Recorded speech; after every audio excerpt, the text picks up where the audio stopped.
What if men and women are maturing at different speeds? The answer may surprise you. Have you ever noticed that many women seem emotionally older than men at the same age? Not wiser in every way, not more intelligent, not morally superior, just older somehow, more grounded, more socially aware, more emotionally calibrated. Meanwhile, a surprising number of men can reach their 30s still feeling psychologically unfinished, as if part of them is waiting for adulthood to finally begin. And the strange thing is that almost everyone notices this, yet very few people stop to ask why. Because the obvious explanation sounds too simple.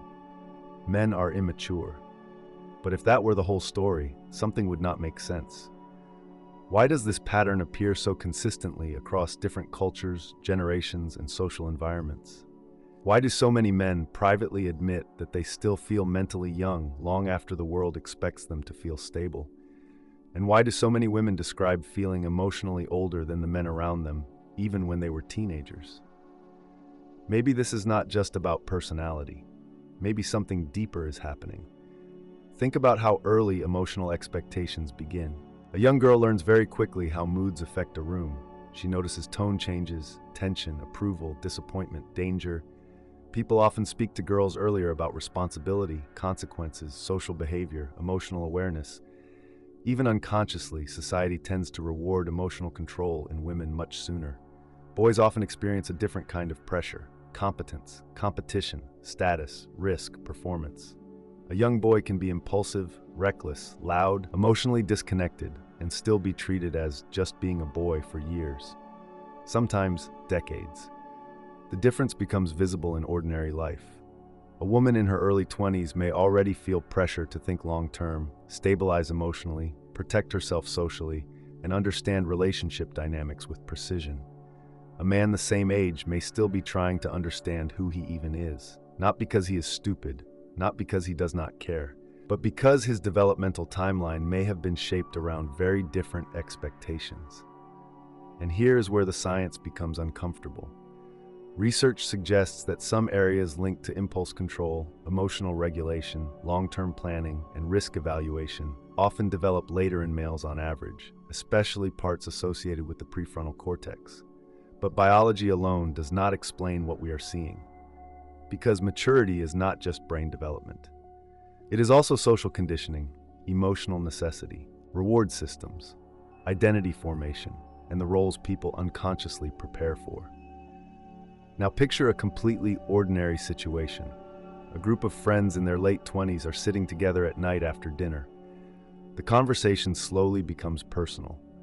One woman talks about emotional exhaustion, long-term compatibility, financial stability, whether she wants children, whether her life is actually moving somewhere meaningful. Then a man jokes about still feeling 17 inside.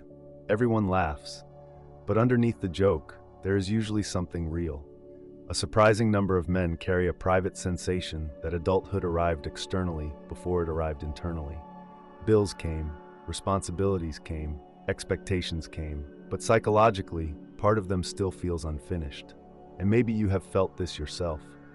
Maybe you reached an age that once looked grown up from the outside, only to discover that internally you still felt uncertain, exploratory, unstable, or strangely disconnected from the image of adulthood you expected to become. Now imagine the opposite were true. Imagine society treated emotional impulsiveness in women as charming for 30 years. Imagine women were consistently rewarded for prolonged instability, identity wandering, emotional avoidance, and reckless experimentation far into adulthood. The entire cultural perception of maturity might look different, which raises an uncomfortable possibility. Perhaps what we call maturity is not neutral. Perhaps society measures maturity through behaviors historically demanded earlier from women. Stability, social awareness, emotional management, relational sensitivity, self-regulation, traits that often become necessary for women much earlier. Meanwhile, many traits historically rewarded in men can look suspiciously similar to immaturity when viewed through modern emotional standards. Risk-taking, obsession, delayed stability, competitiveness, exploration, emotional suppression, identity experimentation. The same behavior that creates a reckless young man can also create explorers, entrepreneurs, soldiers, inventors, artists, founders, and people willing to destroy stability in pursuit of something uncertain. That does not automatically make it healthy, but it changes the question. Because now we are no longer asking, why are men immature? We are asking, what exactly were men historically being shaped for? And suddenly the entire conversation becomes more complicated, especially when you realize that modern life no longer rewards prolonged psychological wandering the same way older environments sometimes did. A man who spent years searching for status, purpose, territory, competence, or identity may once have been seen as developing. Today, he may simply look lost, and this tension quietly appears everywhere. In relationships where one person wants emotional certainty while the other still feels psychologically unfinished. In friendships where men joke constantly because direct vulnerability still feels dangerous. In careers where many men drift for years before finding direction, sometimes suddenly becoming deeply focused much later in life. In the strange phenomenon of men reaching external success while privately feeling emotionally underdeveloped. But here's the part almost nobody likes to admit. Women are not simply observing this dynamic. Sometimes they unconsciously reinforce it too. Take an ordinary relationship.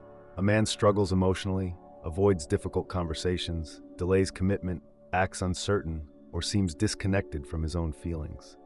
The woman becomes the emotional stabilizer.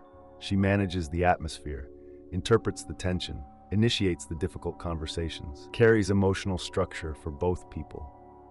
At first, this may look like maturity versus immaturity, but over time, something strange can happen. The more one person becomes the emotional manager, the less pressure the other person feels to develop those same muscles independently. Without realizing it, both people can become trapped inside roles that reinforce the very imbalance they resent. Not through manipulation, not through evil intentions, just through repetition, through adaptation, through emotional gravity. And this is what makes the topic so human, because nobody fully designed this dynamic. People enter it unconsciously, often carrying invisible expectations inherited from parents, culture, biology, fear, loneliness, attraction, and survival instincts older than language itself. Now suppose this happens quietly inside your own life. You are 35 years old.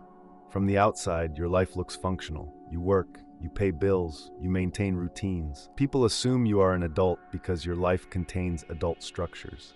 Then one night, someone asks you a brutally simple question. What do you actually want from your life? And suddenly you realize you do not know. Not really. Because surviving adulthood and psychologically arriving inside it are not always the same thing. This may be one reason so many men experience emotional crises later than women. Not because emotion suddenly appears, but because years of identity built around performance, distraction, competition, achievement, humor, or emotional distance eventually stop hiding the deeper question underneath. Who are you when the performance slows down? And this is where the conversation becomes dangerous. Because once you remove the simplistic idea that one sex is simply more mature, you are forced to confront something much harder. Human beings may mature according to different pressures, different incentives, and different fears. Some people are forced into emotional awareness early because survival demands it. Others delay emotional integration because exploration, performance, risk, or status remain psychologically rewarded for much longer. Neither path is automatically better. Both create strengths, both create blind spots, both create suffering. And perhaps this is why so many adults secretly feel confused about maturity itself. They were taught to imagine maturity as a final destination. A stable identity, a finished personality, a completed human being. But real psychological development rarely feels complete. It often feels more like becoming conscious of the patterns that shaped you before you ever chose them. The fears you inherited, the role you performed, the expectations you adapted to, the emotional habits you normalized so early you stopped noticing them. Maybe maturity is not the moment you finally become someone solid. Maybe it begins when you become aware of the invisible script you were following the entire time. And maybe the reason so many people feel psychologically late is because nobody taught them the difference between growing older and actually understanding themselves. Lucid Order. Question everything.